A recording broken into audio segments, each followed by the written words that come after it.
Hello everyone. I, Dr. Rucha Rais, Assistant Professor at Sancheti College of Physiotherapy, Pune, welcome all viewers to today's Physio TV session.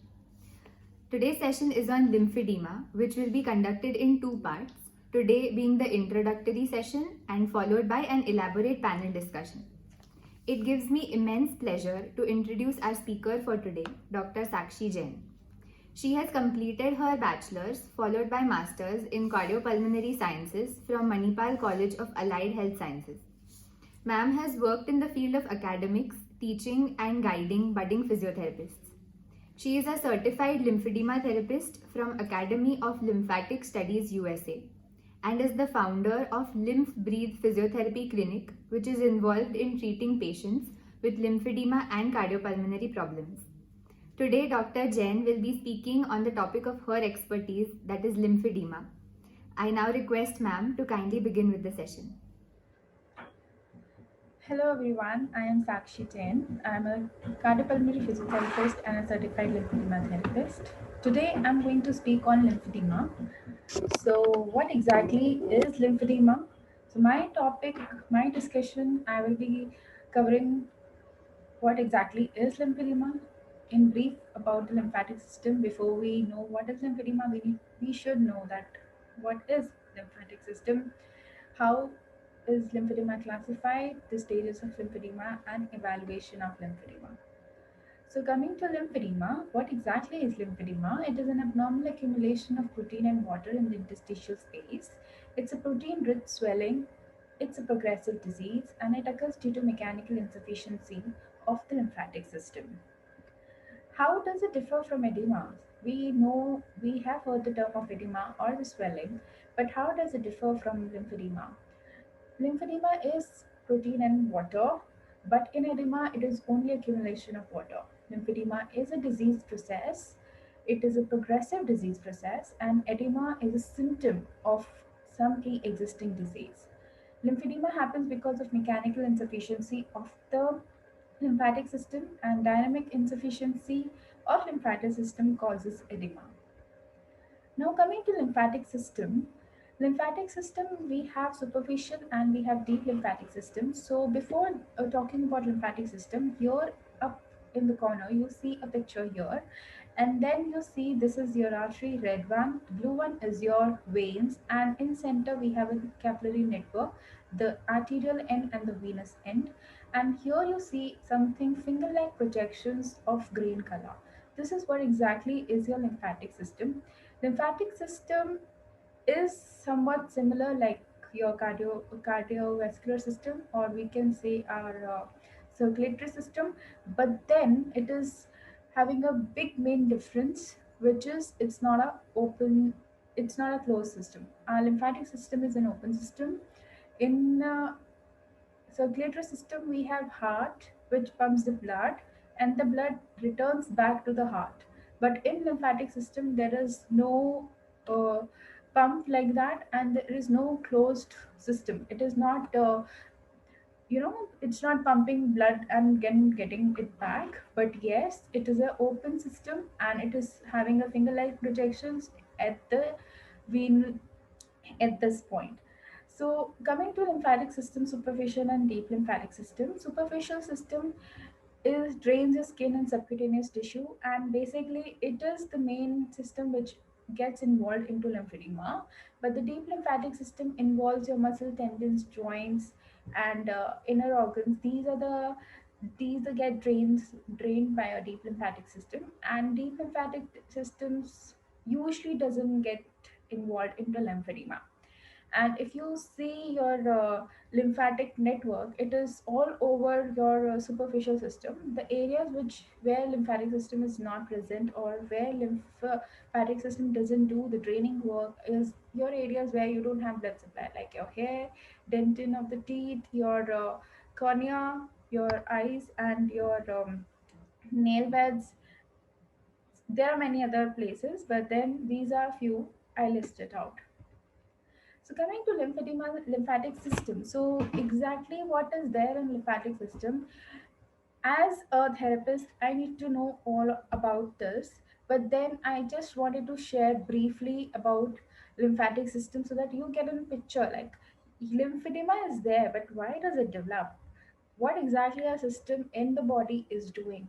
So in lymphatic system, when we talk about lymphatic system, there is lymph vessels, lymphatic tissues, watersheds, lymphatic territories, anastomosis. So when we talk about lymph vessels, so I will talk about lymph vessel here. So you see a picture over here which is of lymph vessel. So lymph vessel, if you see here, this is basically, just a minute.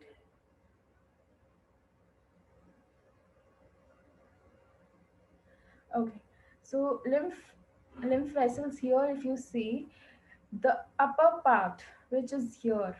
Now, before I talk more detail, I want you all to know, here you see a demarcation, a slab sort of thing. So above this is all your superficial lymphatic system, and below this is your deep lymphatic system. So here, this is the fascia which is dividing your superficial and your deep lymphatic system. So in this lymphatic system, we have your the upper part, which is here, which we see a web network sort of here. These are called as initial lymph capillaries. Initial lymph capillaries, they are scattered all over a body. It is just beneath the skin. So if you scrape your skin, if your skin is getting scraped out, your initial lymph capillaries also get scraped out with this, because it is just 1 millimeter beneath your skin. It is placed 1 millimeter beneath your skin, and the main function of this is to form your lymph fluid. It picks up the lymphatic load from your interstitial space, and then it forms the lymph. Now next comes your pre-collectors. So this huge one is your collectors, and the one which is connecting your initial lymph capillaries to these collectors are called as pre-collectors. These are called your pre-collectors. Now these pre-collectors, what it does is, the lymph which is formed here in the initial lymph capillaries are then transported via pre-collectors to your superficial collectors. These are superficial collectors, these are deep collectors. And then there are something called as perforating pre-collectors. These do not go into superficial, but they perforate and directly connect to the uh, deep collectors. Now the thing here about the perforating pre-collectors is that these are dominant. These are dominant. They don't work actively, they are not involved actively until and unless they are, they are stimulated. They do not work, they are dormant. So these collectors which are superficial collectors are somewhat like veins, but they have a huge difference. In veins we have a smooth muscle which is there, but here they are in the form of lymph angions. So one lymph angion will are there. So it is basically, it is going to open up and then give take the fluid and all. So here the lymphangion is there. So in lymphangion, when we talk about lymphangion, they have the movement. When it causes movement, it is causes lymphangion motricity. So lymphangion motricity is the number of times the angion is getting contracted and moving the lymph. So when the lymphangiomotricity, normally it does to 10 to 12 times per minute it contracts, but this can exceed up to 10 times in cases when there is a need. So normally collectors drain about 2 to 4 liters of the lymph fluid back to the venous angles. So these collectors go and give the lymph to our lymph nodes, and then the further process goes on. So here lymph tissues are just not a lymph nodes, but lymph nodes are the major ones. Then lymph tissues, we have organs, spleen, we have our so they also, create lymph. So basically lymph node here, which you see here, there is a passage of lymph goes in, it gets filtered out, and then the fluid, then the remaining fluid which is after filtering gets back to the venous angle. So here, what does lymph nodes do? It protects. How it protects? It filters your harmful material in the lymph fluid, and it is an important part of your immune system. Why? Because it produces antigen-stimulated lymphocytes, and it causes thickening of lymph fluid. And the problem with lymph nodes is they do not regenerate. So if there is a removal of lymph node, they will not regenerate. So there is a loss of lymph node. So there is a loss of lymphatic tissue. Next, coming to watersheds. Now, what exactly is watershed over here is, you see the demarcation, you see some lines over here.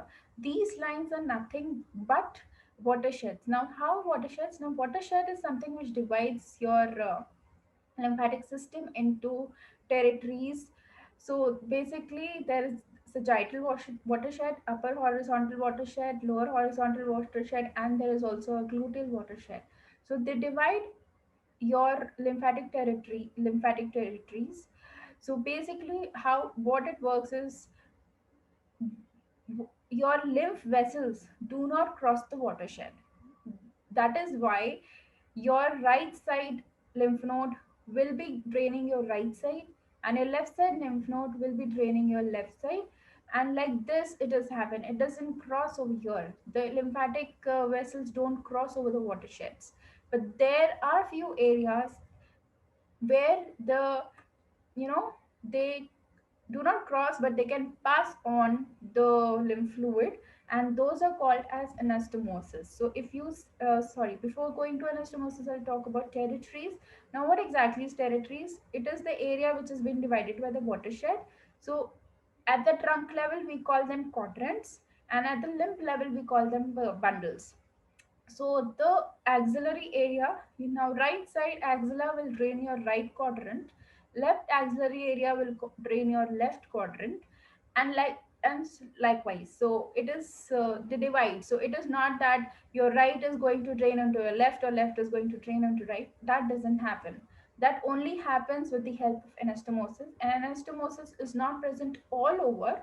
It is a size of your palm. It is the size of the patient's palm. That much area is only the anastomosis, and this anastomosis allows some lymph collectors to pass on the lymph to to the collectors which are on the other side of the watersheds. So those are called as anastomosis, and this is the main important part which is being utilized in therapy, because we to help lymphedema patients.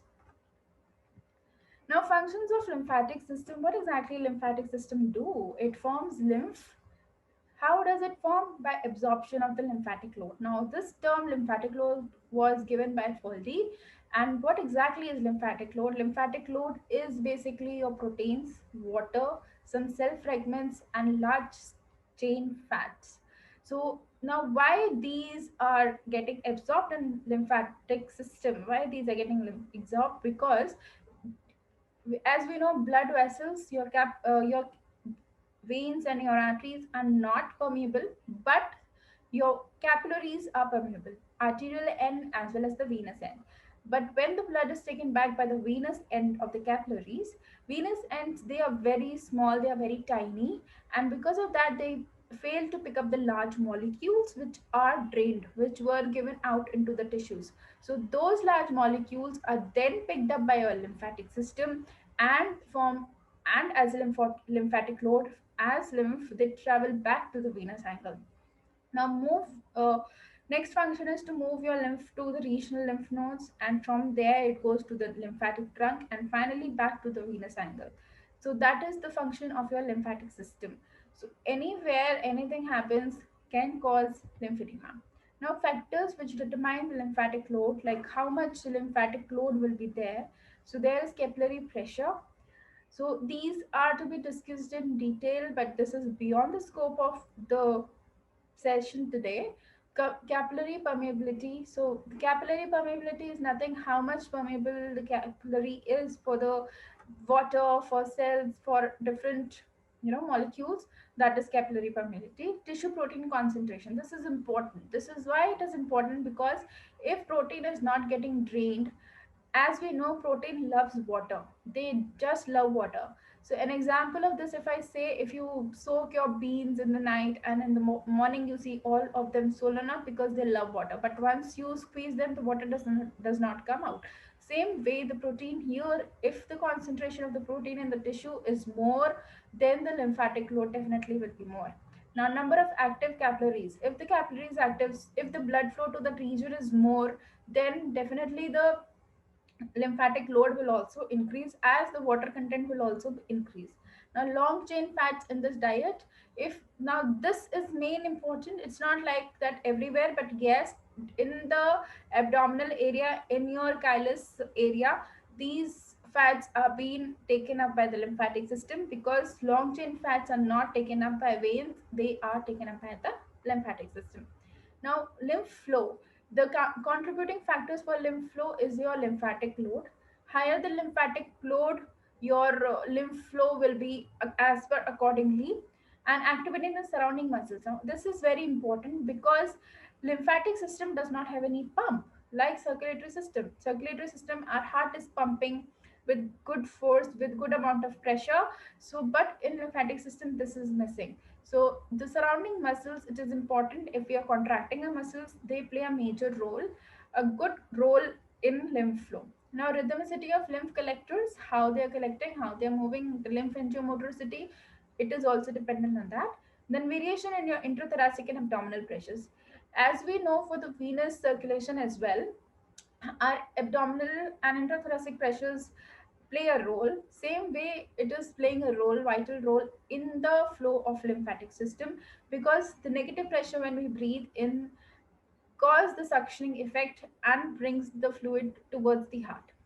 Now, pressures exerted by the surrounding structures, be it your organs, be it pulsating of your arteries, all this cause the help in lymphatic flow.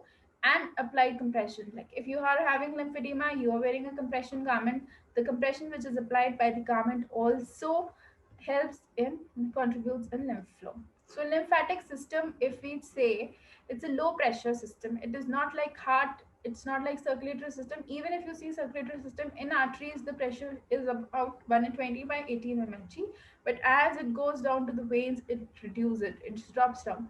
But then it further drops in your lymphatic system, as there is no pulsatile nature of, there is no pulsatile nature. Now, small volume. Now, lymphatic system drains small volume. It is draining 2 to 4 liters of lymph back to your circulatory system, but then it is slow volume, small volume, and then it is slow flow and slow acting. As you know, it is like 10 to 12 contractions in a minute, so it's flowing slowly. It is because lymph is thick, it's not it is viscous, so it is slow flow and it acts slowly. Now, main important physiological factors which are there here is your transport capacity, functional reserve of the lymphatic system, and lymph time volume. Now, what exactly are these? Transport capacity. So, if you see here on your left side in the diagram, so if you see here this part, lymph LL, that is your lymphatic load. That is normal lymphatic load. That is your 2 to 4 liters of lymphatic load, and here is your transport capacity. Now, what exactly is transport capacity? It is the ability of the lymphatic system to drain, to send back the lymphatic load to lymph flow, the amount which, and it is the maximum, it cannot go beyond this, it is the maximum.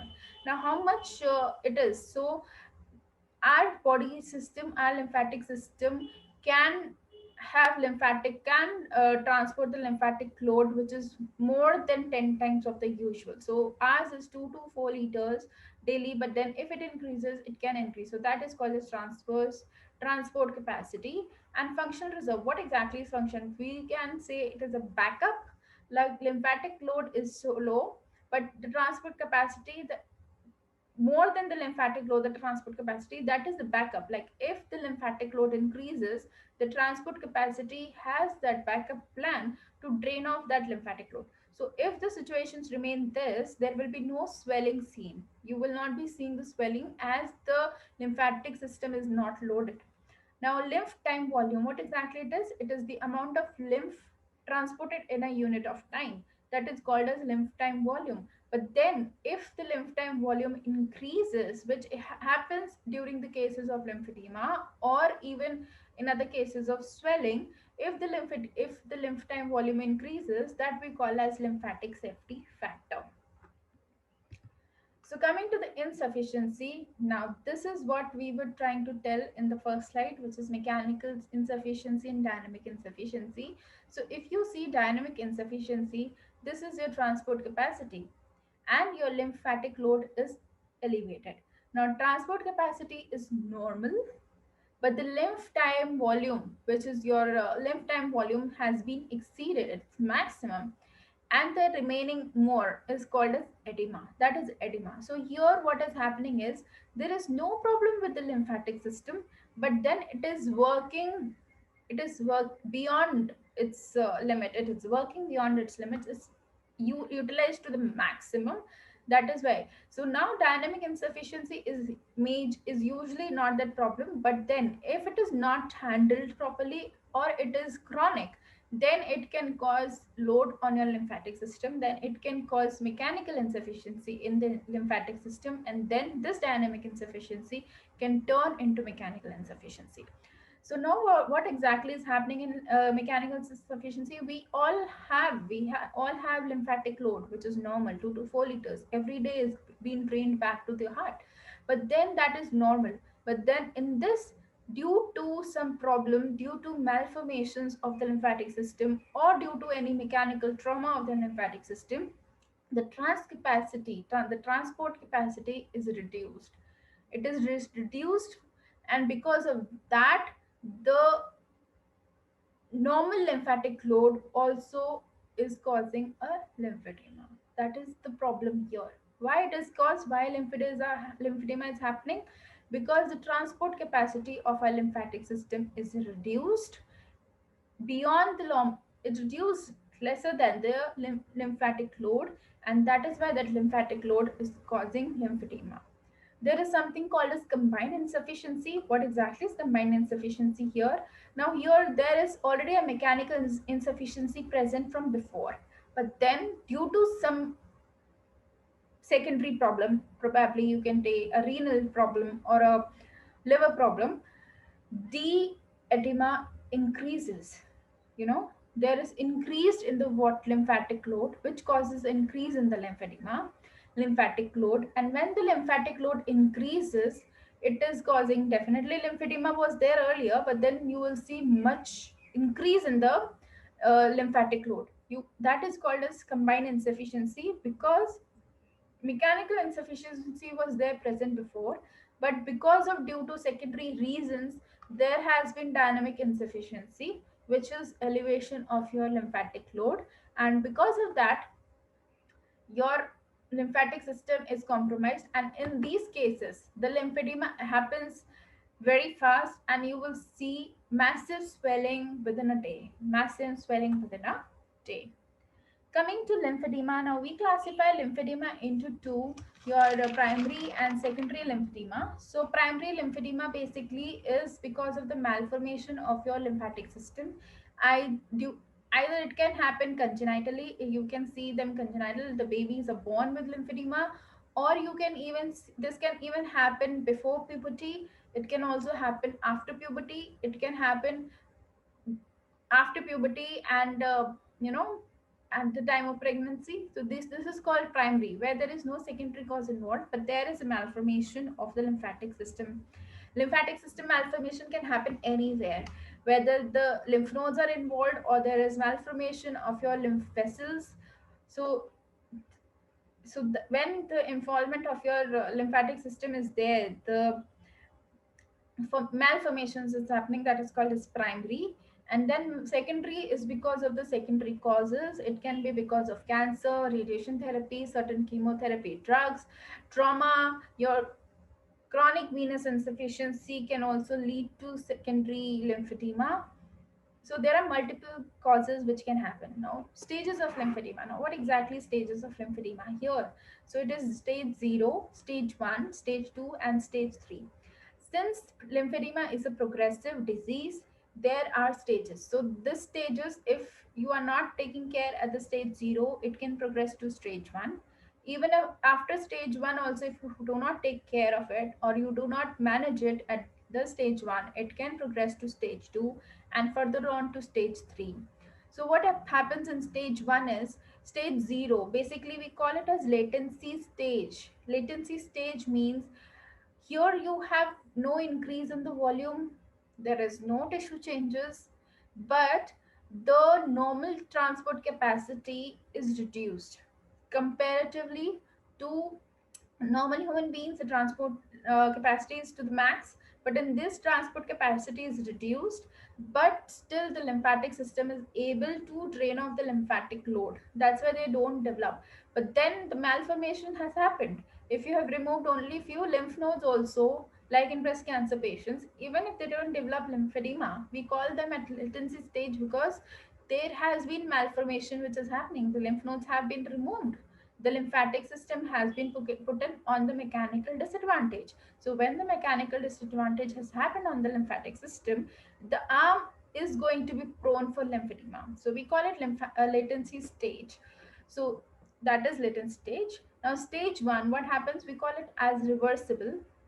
Reversible stage, why? Because if you elevate your extremity involved limb, the arm will get, your swelling will, subside, it will subside. So here there is fatigue edema, there is tissue is soft and the skin is soft, there is no problem with that texture of the skin. And but this is reversible, it can be reversible with the elevation of the arm. Now coming to the stage 2, here it is, we call it as spontaneously irreversible or chronically irreversible. Now why? Because even if you elevate your limb, it's not going to reduce, and the your skin texture also starts changing, it starts becoming harder. Your stemmer sign is present over here, it is positive, and your skin is susceptible for infections, you develop frequent infections. That is your stage 2. And it is important that we manage at latency stage itself, but then it doesn't happen because of multiple reasons. So here this is the stage 2, but when it goes to stage 3, we call it as lymphostatic and elephantitis or elephantiasis. We call it as lymphostatic elephantiasis. So why elephantiasis? Because here, if you see, normally we do not have any groove, we do not have, the we folds, we don't have natural folds here. But then in this sort of, you see here, and if you see here, those folds have been increased, so there is increase in the skin folds. Your skin is susceptible, your limb is susceptible to infections, frequent infections, and it becomes hard, the tissue starts becoming hard, and there is skin breakdown as well. So, and yes, there is positive stemmer sign here as well. So these are the stages of lymphedema. So as early it is diagnosed, as early it is observed and taken care by the patient per se, it is better to, we can prevent it to further go into the stages.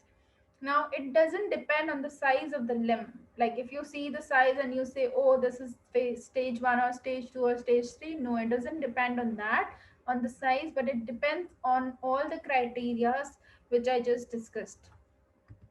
So grading of lymphedema is based on the severity.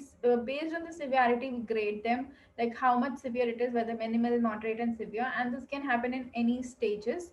So minimal is less than 20%, moderate is between 20 to 40%, and 40%, more than 40% is severe. So these are all the volume increase. Now how we check it? We check it with the uninvolved side. Usually lymphedema is unilateral, but in certain cases it can happen bilaterally. But then even if it is happening bilaterally, one limb will be more involved compared to the other limb.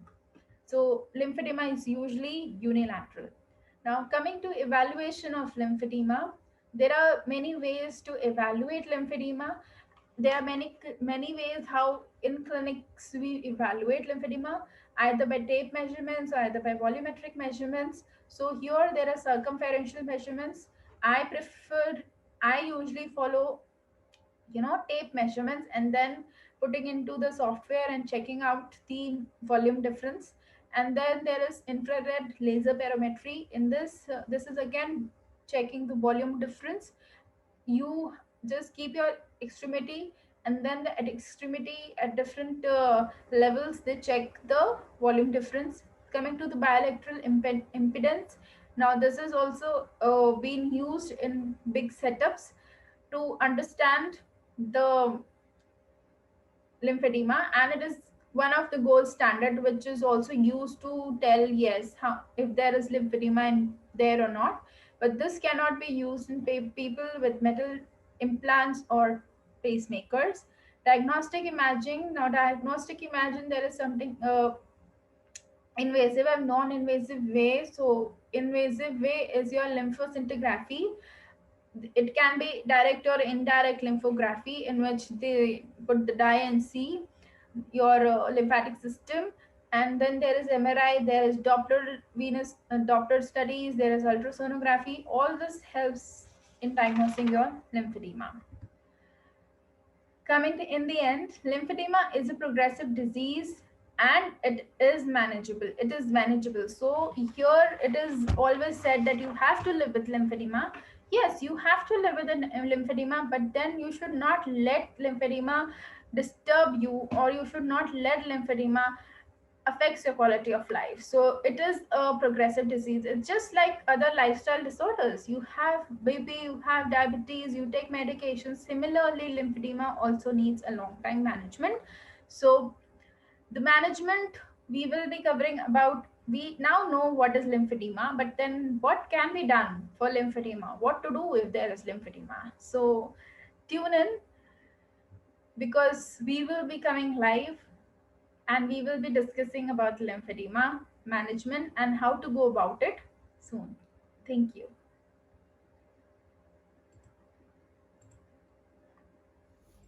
Thank you, Dr. Jain, for the informative session on lymphedema today. I'm sure our viewers must have learned a lot. It was nice having you with us today. We will see you soon for the panel discussion on the same topic. Till then, stay safe and take care.